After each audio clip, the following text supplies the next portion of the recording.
اللہ صلی اللہ علیہ وسلم نے ارشاد فرمایا، اس کی تھوڑی آواز لیس من عبدی یصلی علی الا بلغنی صوتہ حیث کان۔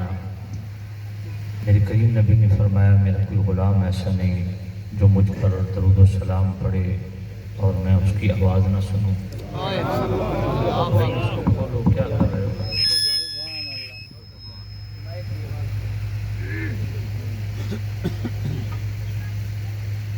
فرمایا میرا کوئی غلام ایسا نہیں جو مجھ پر درود و سلام پڑھے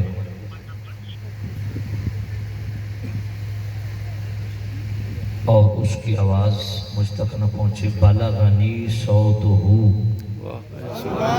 صرف اس کا درود نہیں پہنچتا، درود و سلام ہی نہیں پہنچتا، جس آواز کے ساتھ پہنچتا ہے وہ میں آواز سنتا ہوں۔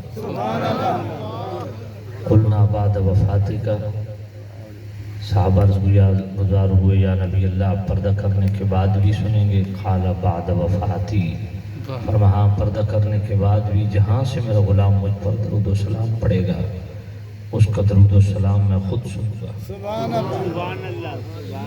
اور ساتھ ہی اگلا جملہ کیا ہے؟ ان اللہ حرم علی الارض ان تأکل اجساد الانبیاء فنبی اللہ حی یرزق۔ کریم رؤوف الرحیم نبی صلی اللہ علیہ وسلم نے فرمایا کہ اللہ تعالیٰ نے مٹی پر حرام کر دیا ہے کہ وہ انبیاء کے جسموں کو کھا نہیں سکتی، نبی قبروں میں زندہ بھی ہیں اور رزق بھی دیے جاتے ہیں۔ کمال یہ ہے کہ کریم رؤوف الرحیم نبی صلی اللہ علیہ وسلم نے بعد وفات حیات النبی کی ڈیفینیشن اس انداز میں بیان کی کہ میرے کریم رؤوف الرحیم نبی عالم برزخ میں تشریف فرما ہے، لیکن عالم دنیا کے ساتھ کتنا گہرا تعلق ہے کہ غلام عالم دنیا میں رہ کر کے درود و سلام پڑھ رہا ہے اور میرے نبی عالم برزخ میں رہ کر کے اسی طرح درود و سلام سن رہے ہیں جس طرح کوئی سامنے بیٹھا پڑھتا ہے۔ سبحان اللہ، سبحان اللہ۔ قبلہ میرے بھائی خطیب الاسلام قبلہ پیر مفتی نصیر الدین نصیر جس طرف اشارہ فرما رہے تھے، تو بدعقیدہ لوگ جو حیات النبی کی ڈیفینیشن بئی صورت بیان کرتے ہیں، بئی معنی بیان کرتے ہیں کہ نبی پاک زندہ ہیں پر عالم برزخ کی حد تک زندہ ہیں، عالم دنیا سے تعلق نہیں ہے۔ اس حدیث میں بالکل واضح ہو گیا کہ میرے کریم رؤوف الرحیم نبی صلی اللہ علیہ وسلم نے جو انبیاء کی برزخی زندگی ہے اس کو بئی انداز بیان کیا کہ وہ ہوتے عالم برزخ میں ہیں لیکن عالم دنیا سے ناواقف نہیں ہیں۔ اور یہ معاملہ صرف میرے کریم رؤوف الرحیم نبی کا ہی نہیں ہے، یہی حافظ ابن قیم کتاب الروح کے اندر لکھتے ہیں کہ جنگ یمامہ میں جب حضرت ثابت بن قیس رضی اللہ تعالیٰ عنہ شہید ہو گئے تو انہوں نے بڑی قیمتی ذرہ پہنی ہوئی تھی، وہ ذرہ ایک شخص نے اتار لی تو آپ اپنے دوست کو خواب میں ملے اور فرمایا میں نے ایک بڑی قیمتی ذرہ پہنی ہوئی تھی تو میرے مقتول ہونے کے بعد، شہید ہونے کے بعد فلاں شخص نے اتار لی ہے اور وہ شخص اس کا خیمہ پڑاؤ کے آخری کنارے پہ ہے اور نشانی یہ ہے کہ اس نے خیمے کے سامنے گھوڑا باندھا ہوا ہے اور گھوڑے کے پاؤں میں لمبی رسی ہے اور اس نے وہ ذرہ رکھ کے اوپر دیکھ کر رکھا، اوپر پلان رکھا۔ صبح جا کے خالد بن ولید کو میرا سلام کہنا اور انہیں کہیے گا کہ ان سے میرا وہ ذرہ واپس لے لیں۔ خالد بن ولید رضی اللہ تعالیٰ عنہ صبح گئے، گھوڑا اسی طرح باندھا ہوا ہے، لمبی رسی بھی اس کے پاؤں میں ہے، باقاعدہ ذرہ رکھی ہوئے، اوپر دیجکا ہے، اوپر پلان ہے۔ آپ نے جا کے ذرہ لے لی، گویا میرے نبی کے جو سچے غلام ہیں وہ بھی عالم برزخ میں رہ کر کے عالم دنیا سے واقعی ہے۔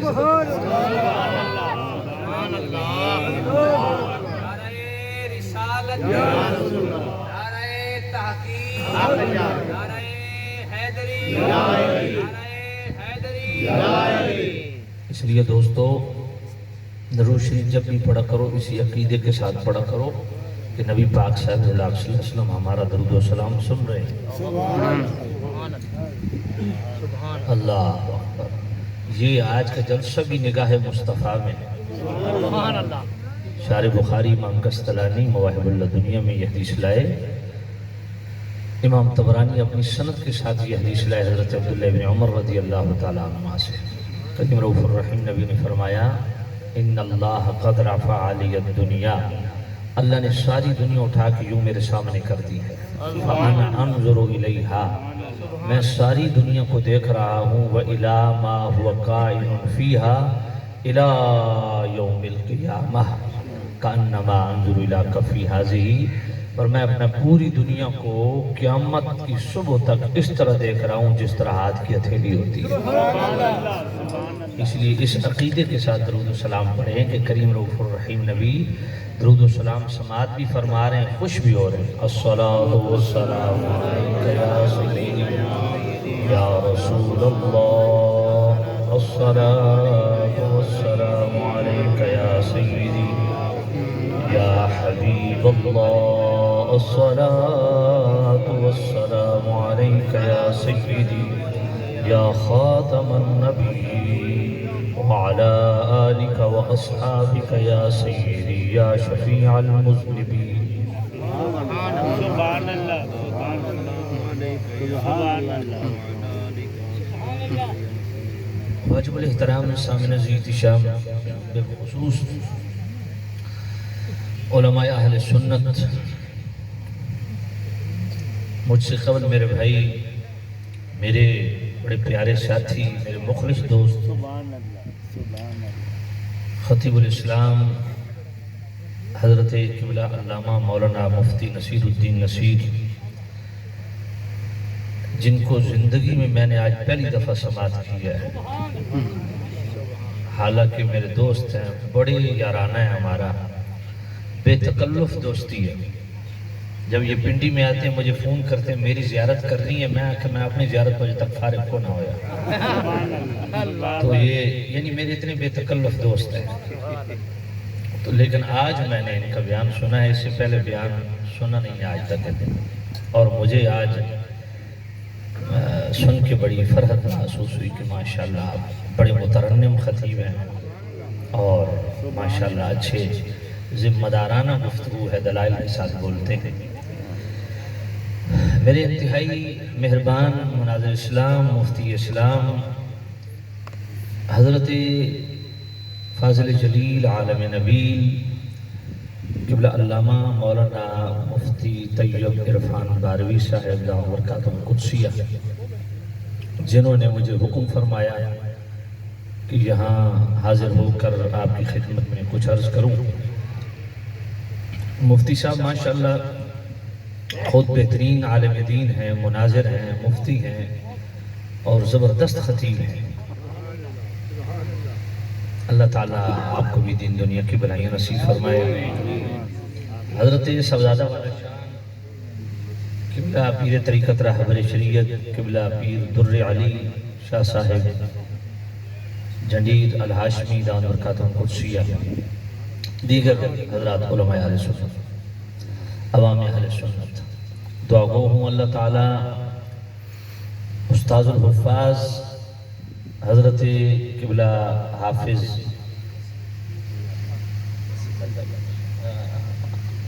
نصیر بخش رحمت اللہ علیہ، جن کی سال ثواب کی محفل ہے، اللہ تعالیٰ ان کو کروڑ کروڑ جنت نصیب فرمائے۔ اور یقیناً جس طرح قبلہ مفتی صاحب فرما رہے تھے کہ جنت ہے ہی صحیح العقیدہ لوگوں کے لیے، اور پھر جو حافظ قرآن ہوں جنہوں نے ساری زندگی قرآن پڑھایا، دیکھیں نا مشکات شریف کے اندر حدیث ہے، نبی پاک کے پاس ایک غلام حاضر ہوا، عرض کی یا نبی اللہ میں نے فلان جگہ خیمہ لگایا ہے اور وہاں سے زمین سے سورہ ملک کی آواز آ رہی ہے۔ سبحان اللہ۔ کریم رؤوف الرحیم نبی نے فرمایا وہاں تیرا ایک بھائی مسلمان مدفون ہے، وہ جب تک سورہ ملک نہیں پڑھتا تھا سوتا نہیں تھا، اللہ نے یہ شرف اس کو قبر میں بھی عطا فرمایا۔ اللہ اکبر، واہ۔ تو اگر ایک سورہ ملک روزانہ بندہ تلاوت کرے تو اس کی قبر روشن ہے تلاوت قرآن سے، تو جو مکمل حافظ بھی ہو، پڑھے بھی صحیح، پڑھائے بھی صحیح، وہ کتنا خوش نصیب اور خوش بخت ہے۔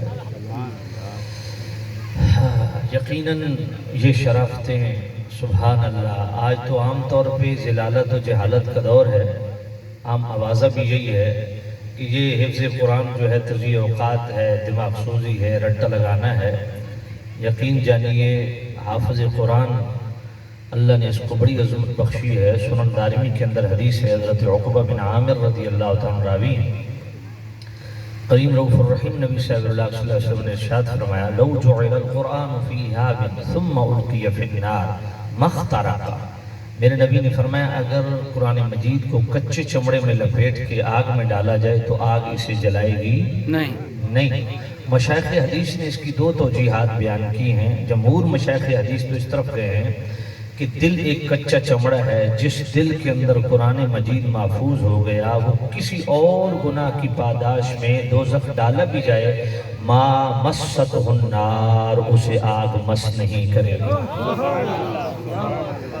اور شرح السنہ کے اندر حضرت ابو امامہ رضی اللہ تعالیٰ عنہ روایت کرتے ہیں، میرے کریم رؤوف الرحیم نبی صلی اللہ علیہ وسلم نے غلاموں کو ترغیب دلائی، ابھارا اس بات پہ قرآن مجید کو حفظ کیا کرو کیونکہ یہ عذاب نار سے حفاظت کا باعث ہے۔ تو یقیناً وہ لوگ خوش نصیب ہیں جنہوں نے قرآن مجید سے اپنا تعلق مضبوط کیا، اور یقیناً یہ وہ لوگ ہیں جن کو اللہ تعالیٰ نے دنیاوی اخروی سعادتوں سے مالا مال فرمایا۔ آج بھی امت کو اگر وہ عظمت رفتہ کی بحالی آپ چاہتے ہو تو قرآن سے جڑ جاؤ۔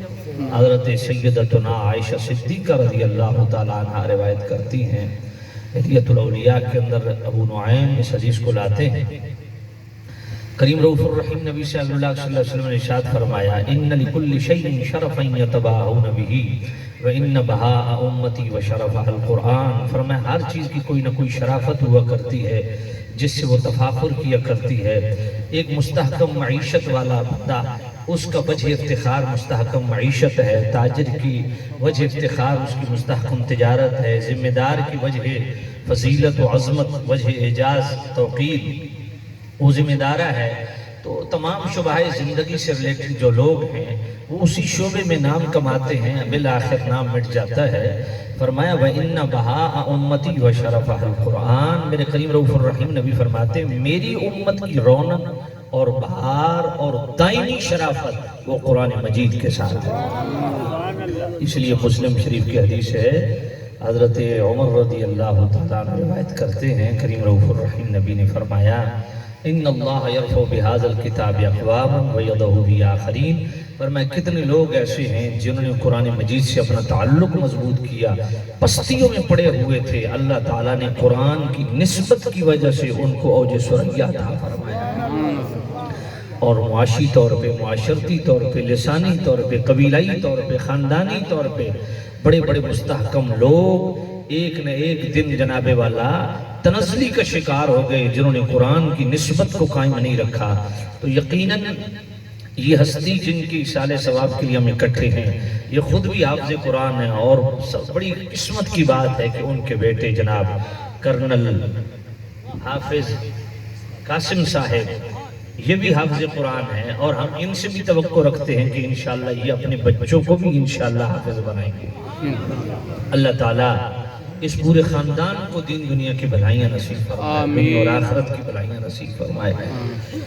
یقیناً خوش بخت و خوش نصیب لوگ ہیں۔ سامنے میں آدھا گھنٹہ تاخیر کا شکار ہوا، اور مزید آپ نے آدھا گھنٹہ تاخیر کی، تو اب میں چند گزارشات آپ کی خدمت میں عرض کرتا ہوں کہ بلا مفتی صاحب نے آتے ہی مجھ پہ چڑھائی کی، اسا سپیکر چاہ لینا آگو ترنم نال خطاب کرنا کیتا تھا۔ میں کہیں تو اور چنگا سودا تو سپیکر چاہیا تو منو عبدالحمید چشتیہ ترن دی موقع مل گیا سی بھی سپیکر چاہ لینا جی میں تر نہیں۔ سامی نزید شاہ کہ بلا مفتی نصیر الدین نصیر صاحب بڑے زبردست مترنم خطیب ہیں، انہوں نے آپ کا وہ ذوق بھی پورا کر دیا، علمی ذوق بھی ماشاءاللہ خوب انہوں نے آپ کا کرمایا۔ میں انشاءاللہ کوشش کرتا ہوں، چند گزارشات کرتا ہوں، پوری توجہ سے میرے نبی کے غلام توجہ کیجئے گا۔ میں نے جو آیت پڑھی ہے سورۃ الانفال کی آیت نمبر 24، اللہ تعالیٰ فرماتا ہے یا ایھا الذین آمنوا، اے وہ لوگو جو ایمان لا چکے ہو۔ حقیقت ایمان، حلاوت ایمان اور حفاظت ایمان کے لیے ضروری ہے کیا؟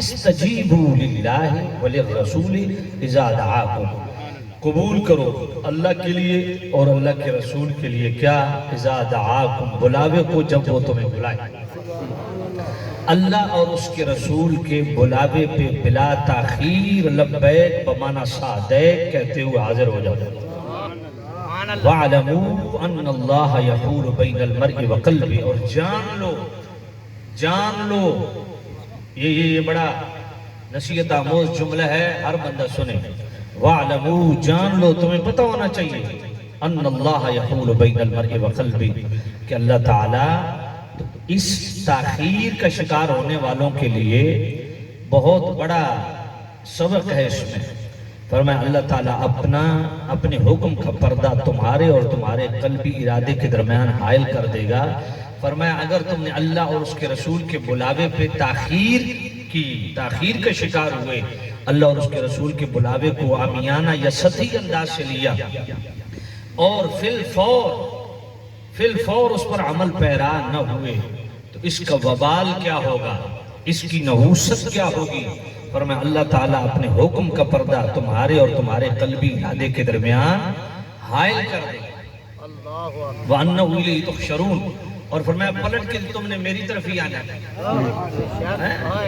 دیکھیں نا کل نفس ذائقۃ الموت ہر شخص نے موت کا ذائقہ چکھنا ہے ثم الینا ترجعون آگے کیا فرمایا ثم الینا ترجعون موت کا ذائقہ چکھنا ہے پھر میری طرف آنا ہے تو ہم آئے کدھر سے تھے اللہ کی طرف سے اللہ کی طرف سے آئے تھے پلٹنا کدھر ہے تو پھر یہاں آنے کیا کرنے آئے جب آئے بھی اسی طرف پلٹنا بھی اسی طرف تو یہاں آنے کا مقصد کیا ہے جب جانے ہی ادھر ہے جدھر سے آئے فرمایا لیبلوکم ایکم احسن عملا فرمایا تھوڑی دیر کے لیے بھیجا ہے تمہارے ہم اعمال چیک کرنا چاہتے ہیں کہ تم دنیا میں کس طرح کی زندگی گزارتے ہو بس اس لیے اللہ نے بھیجا ہے جانا اسی طرف یہاں بھی یہی فرمایا کہ اسی طرف پلٹنا وَاتَّقُوا فِتْنَةً لَا تُصِيبَنَّ الَّذِينَ ظَلَمُوا مِنكُمْ خَاصَّةً ذرا اگر کانوں کے چشکا پورا ہو گیا ہے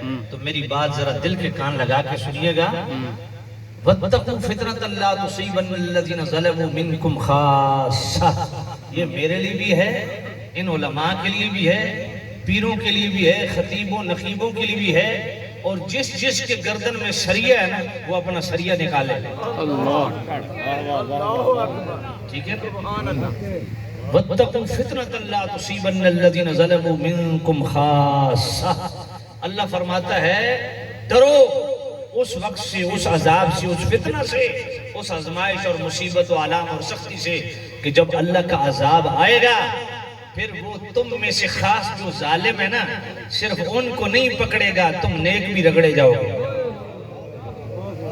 اللہ نہیں دیکھے گا یہ سجادہ نشین صاحب ہیں یہ خطیب الاسلام صاحب ہیں یہ مفتی اسلام صاحب ہیں جب اللہ کا عذاب آتا ہے تو برابر رگڑے میں سارے آتے ہیں اس لیے ابن جریر نے یہ بات بیان کی حضرت ابن عباس سے حضرت ابن عباس فرماتے ہیں اگر اللہ تعالیٰ کے اس آزمائش سے بچنا ہے کہ اللہ کے عذاب سے ہم سارے محفوظ رہیں تو پھر اس کا طریقہ کیا ہے فرمایا اس کا ایک ہی راستہ ہے کہ جو تمہارے ارد گرد برے لوگ رہتے ہیں ان پر محنت کرو انہیں بھی نیک بنا دو تاکہ اللہ کے عذاب سے وہ بھی بچے رہیں اور تم بھی بچے رہیں جتنی تمہاری باؤنڈری ہے کرائیٹیریا ہے تمہاری سرپرستی ہے تمہاری جناب والا سرپرستی میں لوگ رہ رہے ہیں تمہارے بیٹے ہیں بیٹی ہیں بیوی ہے تمہارے جناب والا ملازمین ہیں تمہارے تعلقدار ہیں رشتہ دار ہیں دوست ہیں احباب ہیں ان کو بھی نیکی کا درس دو انہیں نیک بنانے کی کوشش کرو کیونکہ جب اللہ کا عذاب آتا ہے تو وہ منکم خاصہ تم میں سے صرف خاص ظالمین کو نہیں پکڑتا سب اس میں آ جائے اس عذاب سے بچنے کا یہی راستہ ہے کہ ان کو اللہ اور اس کے رسول کی طرف لاؤ انہیں کہو زندگی اگر پانا چاہتے ہو تو دائمی زندگی ہمیشہ کی زندگی وہ اللہ اور اس کے رسول کی اطاعت میں اس لیے اس آیت کے ضمن میں قاضی ثناء اللہ پانی پتی رحمت اللہ علیہ فرماتے ہیں کہ اس آیت کا آج کے اس دور میں ہماری عملی زندگی سے تعلق کیا ہے فرمایا فَإِنَّ طَاعَةَ الرَّسُولِ فِي كُلِّ عَمْرٍ يُحْيِي الْقَلْبَ وَيَسْيَانَهُ يُمِيتُ فرمایا یاد رکھو دوستو تمہاری ازدواجی زندگی ہو، خانگی زندگی ہو، خاندانی زندگی ہو، معاشی زندگی ہو، معاشرتی زندگی ہو، تمہاری سیاسی معاملات ہو، تمہاری عادات ہو، اطوار ہو، اقدار ہو، تہذیب ہو، تمدن ہو، فی کل امر، تمام امور میں اللہ اور اس کے رسول کی اطاعت کو یقینی بناؤ۔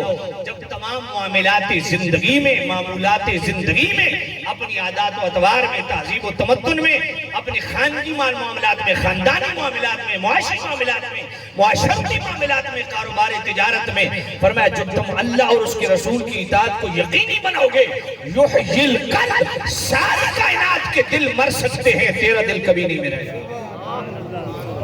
اس بندے کا دل ہمیشہ کے لیے زندہ ہو جاتا ہے جو اللہ اور اس کے رسول کی اطاعت میں آ جاتا ہے۔ وَعِسْيَانُهُ يُرِيدُ الرُّجُوعَ، جس گناہ سے تم لطف اندوز ہو رہا ہے، فرمایا یہ گناہ تمہیں ہلاک کر دے گا، یہ گناہ تمہیں مار دے گا، یہ گناہ تمہیں گمنام وادیوں میں پھینک دے گا، تیرا نام لینے والا کوئی نہیں ہوگا، تیرا تعارف بھی کوئی نہیں ہوگا۔ اللہ کے عذاب سے بچنا چاہتا ہے، آپ بلا تاخیر اللہ اور اس کے رسول کی اطاعت کی طرف آ جا، اس سے تمہیں ہمیشہ کی زندگی مل جائے گی۔ یہ جتنے درباروں پہ جاتے ہو، کوئی بھی دربار ہو، یہ کڑے پہننے سے ان کی شہرت نہیں ہے، یہ لمبیاں لٹا رکھن نال ولی نہیں بن گئے، اے جنابے والا، اے بھنگا تے چرسن دے گھوٹے پیون نال ولی نہیں بنے۔ جس ولی کی زندگی کا مطالعہ کرو، ان کی زندگی کے ایک ایک لمحہ اللہ رسول کی اطاعت میں گزرا ہے۔ سبحان اللہ، سبحان اللہ۔ أولي الألباب الذين يذكرون الله قياما وقعودا وعلى جنوبهم ويتفكرون في خلق السماوات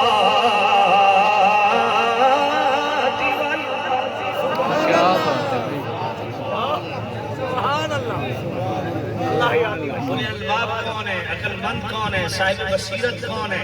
فرمایا کھڑے ہوتے ہیں تب بھی اللہ کی یاد میں ہیں، بیٹھے ہیں تب بھی اللہ کی یاد میں ہیں، کروٹ بدلتے بھی نام کس کا جپتے ہیں؟ اللہ۔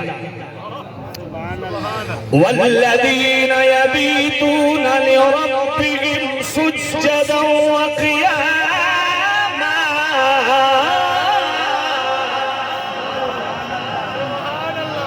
راتوں کو سوئے ہوتے ہو، یہ راتیں بھی بتاتے ہیں تو اللہ کے ذکر میں بتاتا ہے۔ اللہ سبحان۔ وہی میرے دوستو، اللہ والوں کی یہ نشانی ہے، اللہ والا غافل نہیں ہوتا، ذاکر ہوتا ہے۔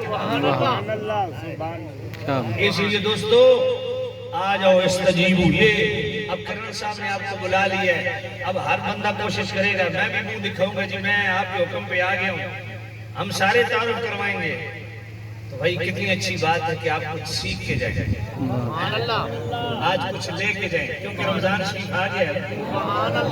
تو دوستو استجیبوا للہ وللرسول اذا دعاکم لما یحییکم، زندگی چاہتے ہو، دائمی زندگی اللہ اور اس کے رسول کے بلاوے میں ہے، یعنی جو حکم ملے اس پر عمل پیرا ہو جاؤ، وگرنہ نتیجہ کیا ہے؟ وَاعْلَمُوا أَنَّ اللَّهَ يَحُولُ بَيْنَ الْمَرْءِ وَقَلْبِهِ، اللہ محرومی کا پردہ حائل کر رہا ہے۔ پردے چار قسم کے ہوتے ہیں، ایک وہ معروف پردہ ہے جو ہماری عورتیں کرتی ہیں، جس کا ذکر قرآن مجید میں سورۃ الاعراف کے اندر ہے، یا ایھا النبی قل لازواجک وبناتک ونساء المؤمنین یدنین علیہن من جلابیبہن، اللہ نے فرمایا اے محبوب نبی آپ اپنی بیویوں کو، اپنی بیٹیوں کو اور تمام مومنات کو پردے کا حکم دیں۔ اس کا یہ بالکل واضح ہو گیا کہ آج کی عورت کا پردہ کچھ اور نہیں، سیدہ زہرا کا پردہ کچھ اور نہیں، جو پردہ سیدہ زہرا کا ہے وہی پردہ آج کی ماں بہن بیٹی کی، کیونکہ اللہ نے تینوں کا پردہ ایک ہی لفظ میں بیان کیا۔ بات سمجھے؟ اللہ یہ معروف پردہ ہے، اور اگر کوئی یہ شرعی پردہ پیر نہیں کرتا اس کے ہاتھ میں بیعت حرام ہے، خطیب نہیں کرتا اس کا خطاب سننا حرام ہے، امام نہیں کرتا اس کی امامت حرام ہے۔ کیا بات، کیونکہ وہ فاسق مولن ہے، ایسے بندے کی پیچھے نماز نہیں ہوتی، پڑھ بھی لو تو واجب الادا ہے۔ اور اسی ضمن میں مرد کا پردہ ہے، قص بصر اس کے لیے ٹرم استعمال ہوتی ہے، یعنی پہلی نظر غیر محرم کے چہرے پہ پڑ جائے فوراً جھکا لے، ارادتاً قصداً جان بوجھ کے پہلی نظر بھی گناہ ہے، بات یاد ہے؟ تو یہ پہلا پردہ ہے۔ دوسرا پردہ ہے ستار العیوبی والا، جس کے ہم اللہ کی بارگاہ میں دعا کرتے ہیں، اللہ ہمارے عیبوں میں پردہ ڈال۔ اللہ نے وعدہ کر رکھا ہے کہ تیرے عیبوں میں پردہ ڈالوں گا، لیکن مشروط شرط ہے اس کے ساتھ۔ اللہ یہ نہیں دیکھتا یہ مولوی صاحب ہے، یہ پیر صاحب ہے، یہ گدی نشین ہے، یہ گدی نشین ہے، یہ جناب نعت خان صاحب ہے، یہ نقیب صاحب ہے، نہ نہ، ان اکرمکم عند اللہ اتقاکم، اللہ ہکے لینے کھڑا کرتا ہے۔ ہاں اللہ فرماتا میں نزدیک اکرم وہ ہے جو اتقا ہے، جو متقی۔ بات پلے پڑی ہے؟ میں اپنی بات اس لیے بار بار کر رہا ہوں کہ ہم مولویوں کی گردن میں موٹا سریا ہوتا ہے، اور پیر تو سمجھیں کہ چٹا سا صرف اپنی نہیں مریداں دی بھی جیب وچ نہیں پھر دیا، انہاں دی اپنی بھی تشریف کٹی ہونی ہے تے تہانوں بھی اگلا لمحہ پاواں۔ اس لیے پیر وہ پکڑو جو شریعت کا عامل ہو، اتباع کرنے والا ہو، متبع شریعت متبع سنت، اس پیر کے جوتے ہمارا سر کا تاج۔ جو شریعت سے روگردانی کرے اس کے ہزاروں مریدوں اسی کے جوتے اسی کے سر میں مارا۔ بات پلے پڑی؟ یہ دوسرا پردہ ہے ستار العیوبی والا۔ غور سے سنو میرے نبی کے غلاموں، اللہ نے وعدہ کر رکھا ہے کہ اس بندے کی پردہ پوشی کی جائے گی۔ فرمایا میرے بندے تجھے یہ پردہ عطا ہوگا، میں ستار العیوب ہوں، پردے ڈھانپتا ہوں، میں تمہارے پردے رکھوں گا، لیکن شرط یہ ہے جب تک تو دوسروں کے عیبوں پہ پردہ ڈالتا رہے گا میں رب تیرے عیبوں پہ پردہ ڈالتا ہوں۔ یہ بھول جاؤ، یہ نہیں ہو سکتا تم کسی کی جناب والا پردہ دھری کرو اور تمہارا پردہ قائم رہ جائے، یہ کبھی نہیں ہو سکتا۔ میرے اللہ تعالیٰ نے یہ مقدر کر دیا ہے، یہ تقدیر میں لکھا جا چکا ہے، اگر تو دوسروں کی جناب والا پردہ پوشی کرے گا اللہ تیری پردہ پوشی کرے گا۔ اس لیے میرے کریم رؤوف الرحیم نبی فرماتے ہیں قیامت کے دن اللہ تعالیٰ ایک گناہگار مسلمان کو بلائے گا اور اس انداز میں اس سے کلام فرمائے گا، وہ یہ سمجھے گا کہ اللہ تعالیٰ میرے ساتھ سرگوشی کر رہا ہے کہ کوئی دوسرا سنے نہیں۔ اس انداز میں اللہ سے کلام کرے گا۔ اب وہ جناب والا اللہ تعالیٰ فرماتا ہے تو نے فلاں بلنڈر کیا فلاں کیا بلنڈر کیا، دیکھو میں تمہیں حشر کے میدان میں بھی کسی کے سامنے ذلیل نہیں کر رہا، کیوں؟ کیونکہ تو نے فلاں فلاں بندے کی پردہ پوشی کی تھی، آج قیامت کے دن میں تیری پردہ پوشی دوستو دوسروں کی عیبوں پہ پردہ ڈالنا گویا اپنے عیبوں پہ پردہ ڈالنے کی مقرر، یہ دوسرا پردہ ہے۔ تیسرا پردہ ہے جو اس آیت کے تحت قاضی ثناء اللہ پانی پتی صاحب تفسیر مدر لکھتے ہیں، حضرت عمر رضی اللہ تعالیٰ عنہ ایک نوجوان کے سر پہ کھڑے ہیں اور وہ نوجوان اللہ کی بارگاہ میں دعا کیا کر رہا ہے، یہ نوجوان ذرا غور سے سنیں، وہ نوجوان دعا کر رہے ہیں اللہ تو میرے اور میرے گناہوں کے درمیان ایسا پردہ حائل کر دے میں گناہ کرنا بھی چاہوں تو نہ کر سکوں۔ بات پلے پتہ نہیں پڑی ہے سبحان یہ چوتھا پردہ ہے، یہ کیا ہے؟ چوتھا پردہ ہے، اور یہ پردہ رب سے مانگا کرو یار، یہ رب سے مانگا کرو، یہ پردہ بڑا عظیم پردہ ہے کہ اے اللہ میں گناہ کی طرف چل کے جانا بھی چاہوں تو ایسی رکاوٹ ڈال دے کہ میں گناہ کی طرف نہ جا سکوں، میں گناہ کا منظر دیکھنا بھی چاہوں تو میرے اللہ ایسا پردہ ڈال دے کہ میں گناہ کا منظر دیکھ نہ سکوں، جی میں کوئی گناہ والا کلام سننا بھی چاہوں تو ایسا پردہ حائل کر دے کہ میں گناہ کا کلام سن نہ سکوں۔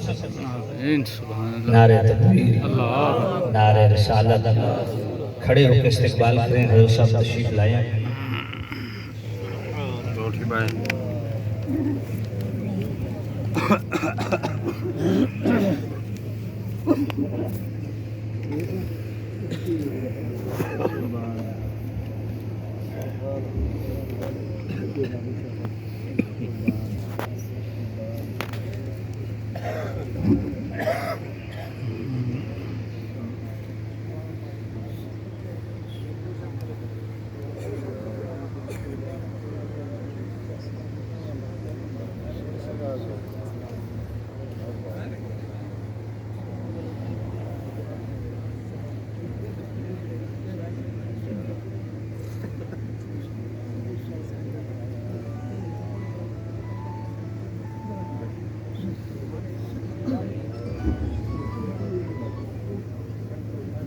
علماء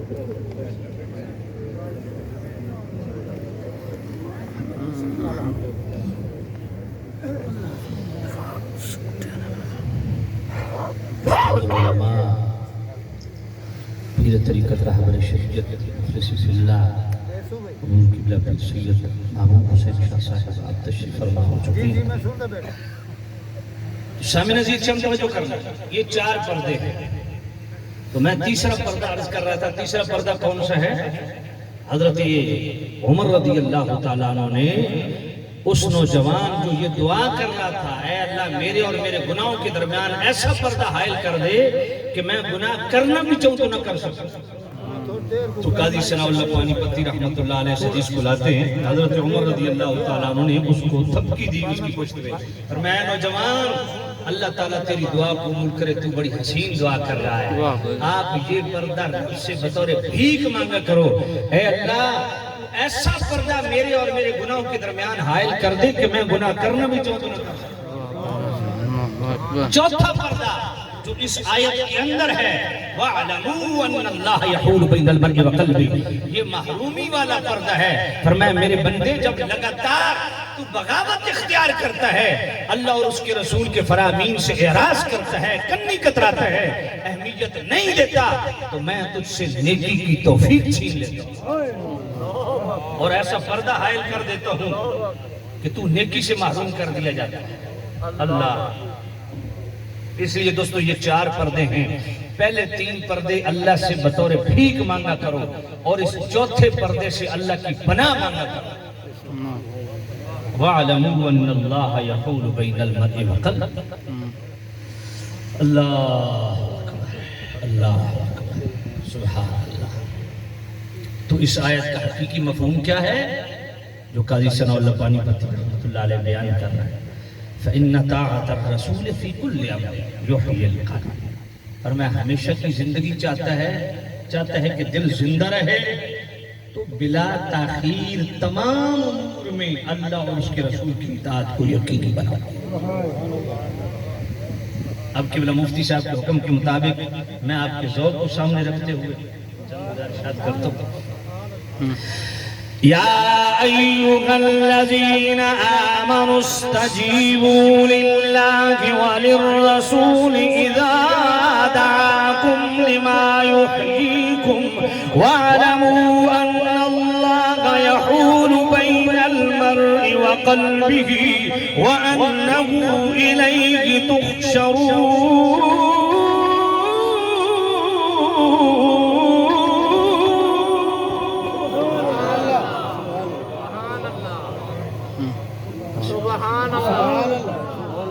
جس طرح مفتی صاحب مجھے دھمکیاں دے رہے تھے، ڈرا رہے تھے، بھئی طرز ترنم نہ ہوئی تو ہم مائک اٹھا لیں گے، اس طرح تو سبحان اللہ، تو آپ اس طرح یار قرآن سن کے اس پیار سے سبحان اللہ کہو کہ میں اسلام آباد تک واپسی جاتے جاتے آپ کی سبحان اللہ کے بھینی بھینی خوشبو لیتے چلیں۔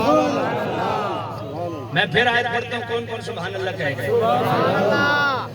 یا ایھا الذین آمنوا استجیبوا للہ وللرسول اذا دعاکم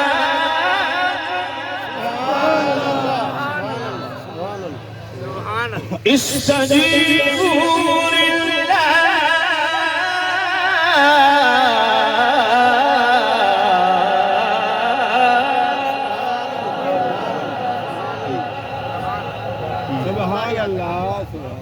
استجیبوا للہ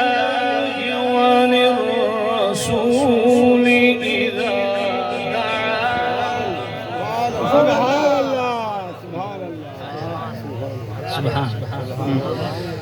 استجیبوا للہ وللرسول اذا دعاکم لما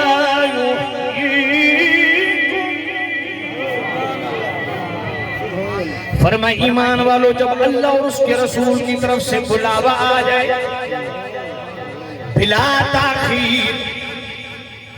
تاخیر عمل پیرا ہوتے ہوئے، ذرا توجہ ہے، حاضر ہو جاؤ تمہیں ہمیشہ کی زندگی ملے گی لما یحییکم میرے کریم رؤوف الرحیم نبی کی پاک بارگاہ سے وہ اعمال ملیں گے جو اعمال تمہاری دائمی زندگی کا باعث ہوں گے اب ذرا توجہ کرنا میرے کریم رؤوف الرحیم نبی کے بلاوے پہ بلا تاخیر حاضر ہونا جھٹ پٹ حاضر ہونا اس کی شان کیا گئے حضرت حنظلہ رضی اللہ تعالیٰ عنہ پہلی رات شادی کو ادھر سے منادی نے ندا دی کریم رؤوف الرحیم بلا رہے ہیں میدان جہاد میں جانا ہے حضرت حنظلہ رضی اللہ تعالیٰ عنہ بیوی کا دامن جھٹکتے گئے عمل ازدواج سے ہم کنار ہو چکے جنبی حالت میں ہیں غسل فرض ہو چکا مگر چل پڑی بیوی نے کہا حنظلہ غسل تو کرتے جاؤ کہا نانا نبی کا بلاوا آ گیا ہے اور نبی کے بلاوے میں تاخیر کا شکار نہیں ہونا حضرت حنظلہ رضی اللہ تعالیٰ عنہ بلا تاخیر میں نبی کے بلاوے پہ حاضر خدمت ہو گئے میرے کریم رؤوف الرحیم نبی نے میدان کارزار میں بھیج دیا جب اللہ نے مسلمانوں کو فتح نصیب فرمائی کریم رؤوف الرحیم نبی نے فرمایا میرے غلاموں اپنے شہداء کی اجساد کو اکٹھا کرو جب سب شہداء کی اجساد کو اکٹھا کیا گیا حضرت حنظلہ کی لاش نہیں مل رہی عرض کیا گیا یا نبی اللہ سب شہداء کی لاشیں مل گئی مگر حضرت حنظلہ کی لاش نہیں مل رہی میرے کریم رؤوف الرحیم نبی نے سر جھکایا سر اٹھایا اور مسکرا دیے فرمایا میرے غلاموں غسل فرض تھا حنظلہ پہ کیا اس لیے نہیں کہ میرے نبی کی بارگاہ میں حاضری میں تاخیر نہ ہو جائے یوں جھٹ پٹ میرے بلاوے پہ عمل پیرا ہونا یہ عمل رب کو اتنا پسند آیا ہے کہ حنظلہ کو آسمانوں پہ فرشتے لے جا کے غسل دے رہے ہیں سبحان اللہ سبحان اللہ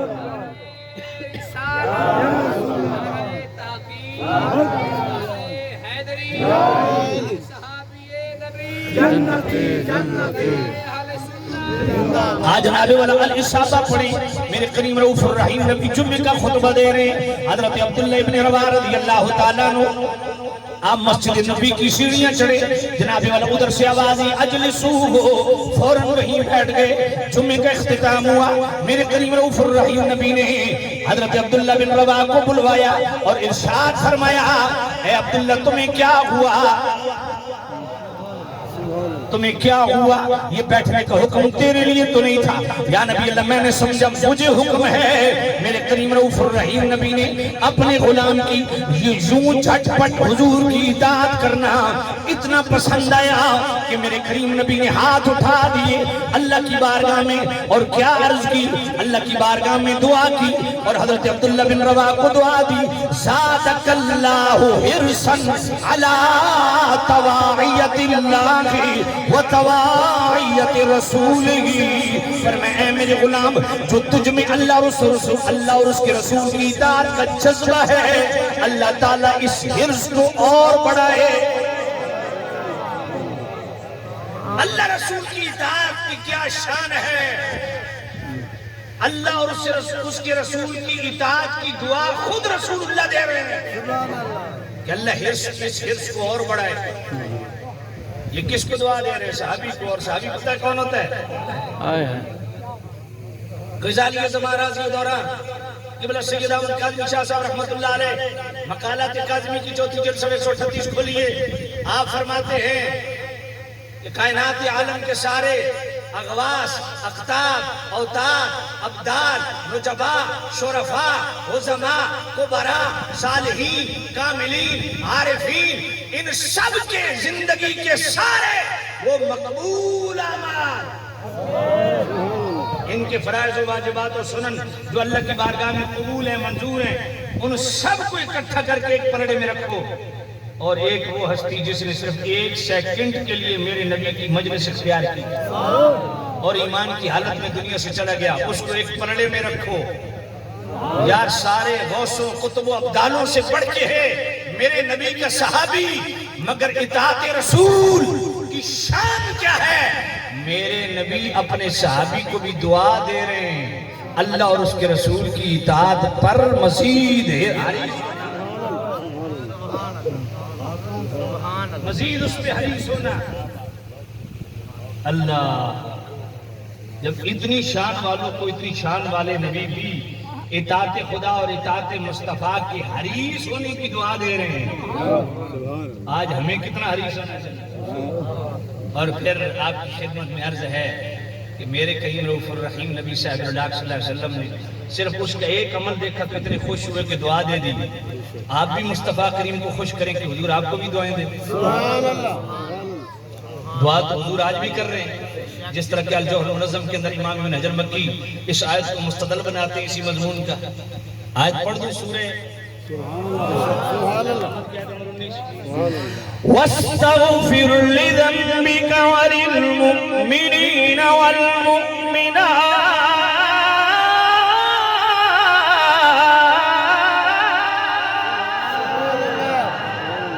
اے محبوب نبی آپ اپنے خاصوں کے لیے اور عام مومنین و مومنات کے لیے دعائے مغفرت کریں. توجہ ہے. آج بھی امت کے لیے حضور دعائے مغفرت کر رہے ہیں.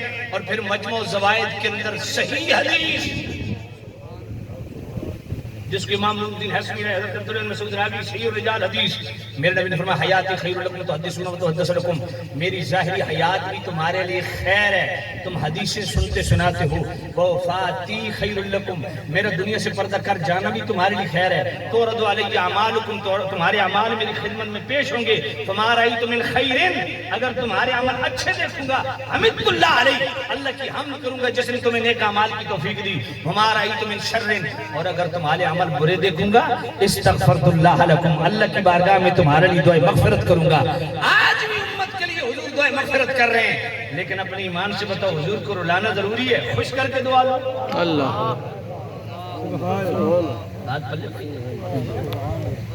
استجیبوا للہ وللرسول اذا دعاکم لما یحییکم.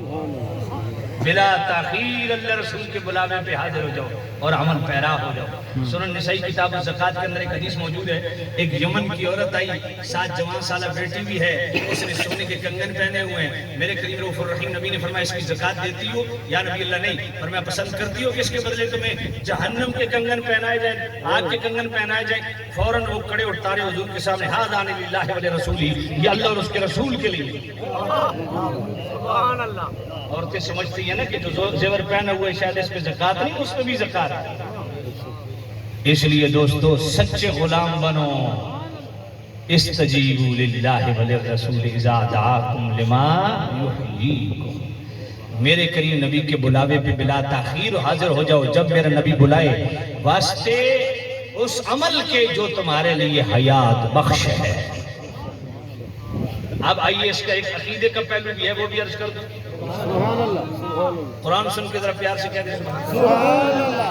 یا ایھا الذین آمنوا استجیبوا للہ وللرسول اذا دعاکم لما یحییکم واعلموا ان اللہ یحول بین المرء وقلبہ وانہ الیہ تحشرون.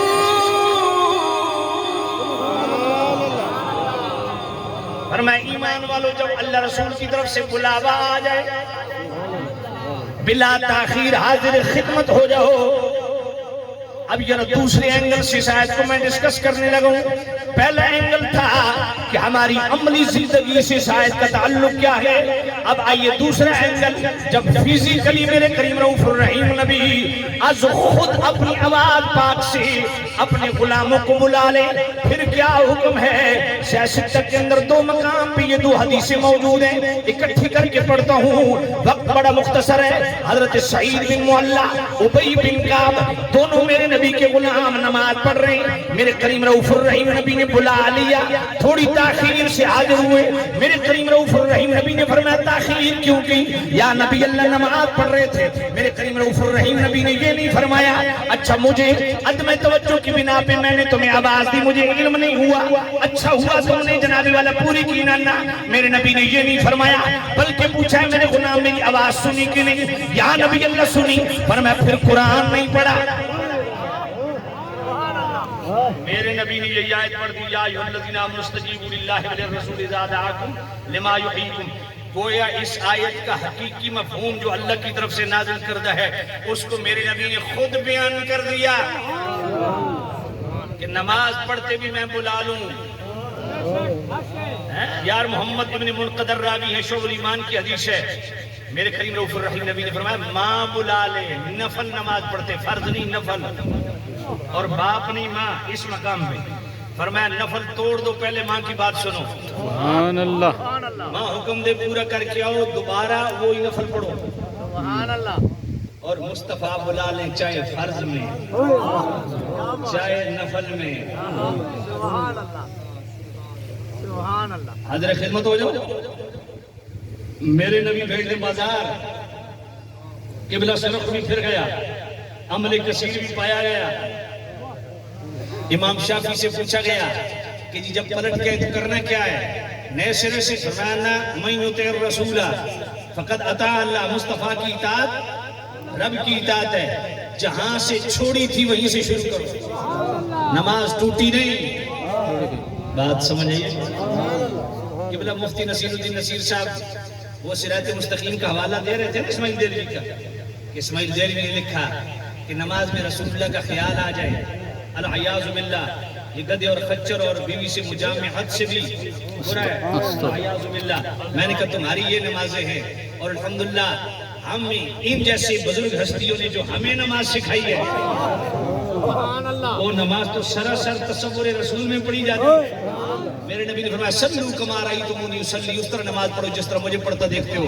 اپنی ایمان سے بتاؤ کہ جب ہاتھ کھڑا کرو گے، ہاتھ اٹھاؤ گے، تو جناب خیال تو کرنا پڑے گا نا ہاتھ ایسے اٹھانے ہیں جیسے مصطفیٰ نے اٹھائے، ہاتھ ایسے باندھنے ہیں جیسے مصطفیٰ نے باندھے، رکوع ایسے کرنا ہے جیسے مصطفیٰ نے کیا، قومہ ایسا کرنا ہے جیسے مصطفیٰ نے کیا، سجدہ ایسے کرنا ہے جیسے مصطفیٰ نے کیا، دونوں سجدوں کے بیچ میں جلسہ ایسے کرنا ہے جیسے مصطفیٰ نے کیا.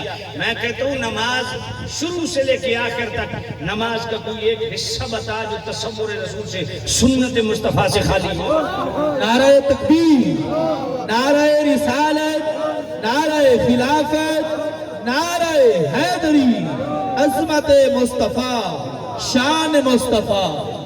اسی لیے اقبال نے بڑی خوبصورت بات کی ہے نا، ازاں ازل سے تیرے عشق کا ترانہ بنی، ازاں ازل سے تیرے عشق کا ترانہ بنی، نماز اس کے نظارے کا ایک بہانہ بنی، ادائے دید سراپا نیاز تھی تیری، کسی کو دیکھتے رہنا نماز تھی تیری. بات لمبی کرنی تھی لیکن قبلہ پیر صاحب کا حکم ہے مختصر کریں، تو میں بالکل اس کو 5-7 منٹوں میں کلوز کرنے لگا ہوں. نبی کی بارگاہ سے وہ عمل بھی ملتے ہیں جو حیات بخش ہوتے ہیں. بھائی آل حدیث کا کتنا بڑا عالم ہے صادق سیالکوٹی، اس کی صلاۃ الرسول پڑھو نا، وہ اسی آیت کے تحت کہتا ہے کہ جب نبی کی بارگاہ سے وہ عمل مل سکتے ہیں جو ہمارے لیے حیات بخش ہے، تو نبی خود زندگی کیوں نہیں دے سکتے؟ ہائے ہائے کیا بات. اس پہ تو میں یہ بلا مبالغہ کہہ رہا ہوں، اگر میرا یہ آپ خطاب کہیں مل جائے سنیں تو میں نے کئی حدیثیں پڑھی ہیں، کئی حدیثیں کہ حضور نے کس طرح جناب والا ذبح شدہ بچوں کو زندہ کیا، حضور کے جناب والا اس لمس کے شرف سے اس نے حنانہ کیسے بولا، حضرت جابر نے جناب والا وہ ذبح شدہ سبحان بکرا ان کا کیسے زندہ ہو گیا، بھنا ہوا. اتنی واقعات ہیں، اتنے کہ جس کے ختم ہونے میں نہیں آتے. وہ پہاڑ حضور کی آمد پہ کس طرح جھوما، بہت ساری چیزیں بیان کی جا سکتی. خدا کی قسم وہاں تو پتھر کو قربت مل جائے. دیکھو نا ابو جہل حضور کی خدمت میں حاضر ہوا، ہاتھ میں کنکری ہے، حضور کے اشارے سے ان پتھروں نے حضور کا کلمہ پڑھا کہ نہیں؟ حضرت ابراہیم علیہ السلام بیت اللہ تعمیر کر رہے ہیں، بتقاضۂ بشریت جہاں تک ہاتھ جاتا ہے مالک کسی اوپر ہاتھ نہیں جاتا، فرمایا پیارے گھبرانے کی کیا ضرورت ہے، اس پتھر کو جتنا حکم دے گا اوپر ہو جائے گا، جتنا حکم دے گا نیچے آئے گا۔ میرے نبی فرمایا میں اس پتھر کو بھی جانتا ہوں جو میری بعثت سے پہلے مجھ پر درود و سلام پڑھتا تھا۔ بات پلے پڑی ہے کہ نہیں؟ اور وہ پہاڑ حضور کی جھوما ہے، یا نبی نے جھوما کیوں ہے؟ فرمایا ھذا جبل یحبنا ونحبہ، یہ ہم سے پیار کرتا ہے ہم اس سے پیار کرتے ہیں۔ کبھی مردوں نے بھی پیار کیا، پتھروں کو بھی زندگی ملی ہے، درختوں کو بھی زندگی ملی ہے۔ اللہ اس لیے تو ہم کہتے ہیں گلوں میں رنگ بہاروں میں زندگی اترے، گلوں میں رنگ بہاروں میں زندگی اترے، تو اذن دے تو عناد دل میں نغمگی اترے، وہ جس کی ذات پہ پتھر پڑے درود و سلام، وہ جس کے فیض سے لہجوں میں زندگی۔ سامع نزید شام، ویسے تو سورہ آل عمران کی آیت نمبر 49 پڑھنی تھی، سورہ طٰہٰ کی آیت نمبر 96 پڑھنی تھی، سورۃ الروم کی آیت نمبر 50 پڑھنی تھی، بہت ساری آیات اسی مضمون سے ریلیٹڈ پڑھنی تھی، لیکن قبلہ حضرت صاحب نے بھی آگے تشریف لے جانا ہے، اور اس ضعیف العمری میں آپ کا تشریف لانا ہی ہمارے لیے باعث برکت ہے، اور میرا بھی سفر لمبا ہے۔ اللہ تعالیٰ میری اور آپ کی حاضری قبول و منظور فرمائے۔